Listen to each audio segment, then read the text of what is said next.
An archaeological investigation in England may have just solved a major mystery related to the world's most famous medieval artwork, the Bayeux Tapestry, by identifying the location of the last Anglo-Saxon king's home that is depicted in the embroidery. Hi, and welcome to the channel. Several mysteries still surround the dazzling embroidery, including the identity of its maker.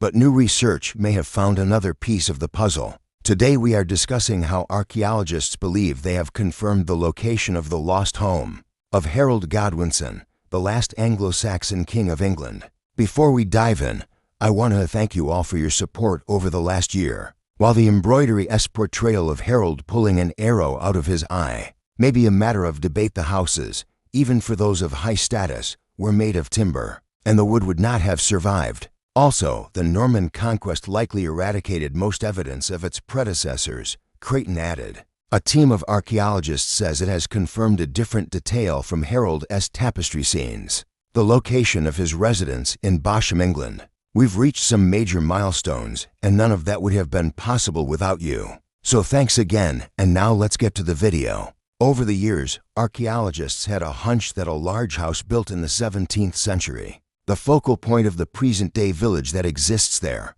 sat on top of where the palace once stood, and map any buried remains of the medieval palace, and a review of evidence from a 2006 excavation inside the house and the garden. Often referred to as the world's most famous medieval artwork, the Bayeux Tapestry is both an intricate illustration of the events leading up to the Norman conquest of England in 1066 and a historical enigma. They're showing off to each other, really, said Wright, who is the principal investigator of the Where Power Lies project, a systematic examination of power centers between the late Anglo-Saxon and Norman periods. But their origins and how they emerge is pretty poorly understood, he added. And so the main aim of the project was really trying to sort of characterize the archaeology of these really early phases of these places starting out and how they evolve. But it's a jigsaw puzzle. It uses lots and lots of different sources. Elite Anglo-Saxon residences were often built near churches,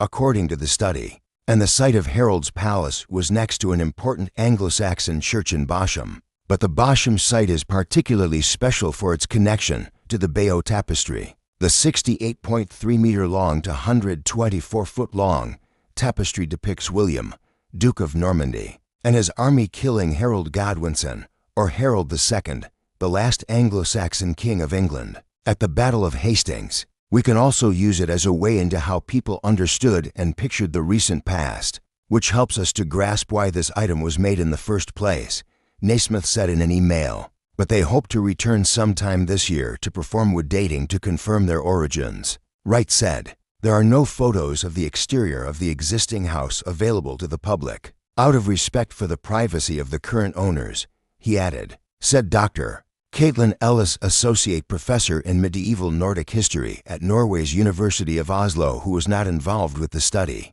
Researchers overlooked the feature at the time. It's only in the past decade that archaeologists have begun to see a pattern of toilets being placed in elite residences during the Anglo-Saxon period, Wright said. But it was likely his favorite due to the large size and lavish features, Creighton said. Let me know in the comments below what you think. Are you surprised that it took this long to figure out where Harold's house was? Let me know in the comments below. If you enjoyed this video, please give it a thumbs up and share it with your friends. Don't forget to subscribe for more content. Thanks for watching. See you next time. But there is a huge amount the embroidery can tell us about the past beyond its representation of military and political events, said Rory Naismith, a professor of early medieval English history at the University of Cambridge, who was not involved with the study. It was a time of both change and continuity, she said in an email. A significant clue in the form of a medieval toilet helped researchers narrow down the search. The team used a combination of traditional and modern techniques to establish the site of the king's palace, which appears twice in the artwork, once when Harold is feasting in an extravagant hall before setting sail to France, and the second time on his return prior to the battle. This is precisely what brings the past to life. It adds texture to the picture we have of Harold and the world he inhabited. The researchers reported their findings January 9th in the Antiquaries Journal. We often just think of the Bayeux Tapestry as a piece of artwork, but of course, it's depicting events and places, and to be able to, with some certainty, locate one of those places from the tapestry on the ground in real life is really exciting, said the study's lead author, Dr. Duncan Wright, a senior lecturer in medieval archaeology at Newcastle University in Newcastle, England. Archaeological remains from this period are hard to come by, said study co-author Oliver Creighton, a professor of archaeology at England's University of Exeter. The discovery not only sheds light on the final Anglo-Saxon king, it also provides a rare window into a key turning point in history for England, researchers said. Medieval toilet and other key clues. Bosham is named on the Bayeux Tapestry, but the exact location of Harold's residence depicted on the embroidery has not been clear. To confirm this location, researchers used a range of methods, such as analysis of standing structures within the current house,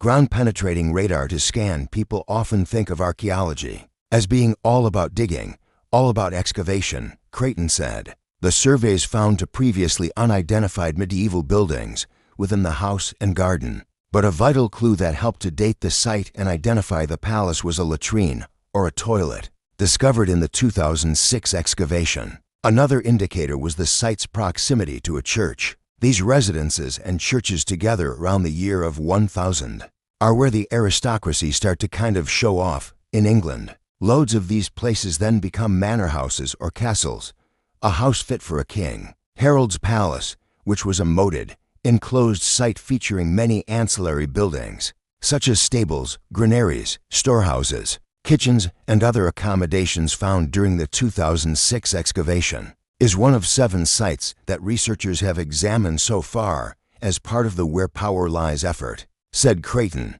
who is also the co-investigator of the project. The Bayeux Tapestry is integral to the way everyone thinks of Anglo-Saxon England and the Norman conquest. We can mine it for details about how people lived, including what their world looked like, such as Harold's Hall at Bosham. The paper permits something really rare and remarkable: to read about a place and see images of it in sources from the time, and to be able to pinpoint and reconstruct something of it now, Naismith added. Within the Bosham house, archaeologists discovered a few original features from medieval times, including a stone wall directly at the center of the house with timbers in the roof, and one of the stairwells, which appears to have been reused from an earlier building. The study's authors said they do not think these features are from Harold's palace. Harold's Bosham Palace was not his only home, as both before and after the Norman conquest the elite would often move between estates. This news is particularly exciting because it brings together different types of evidence: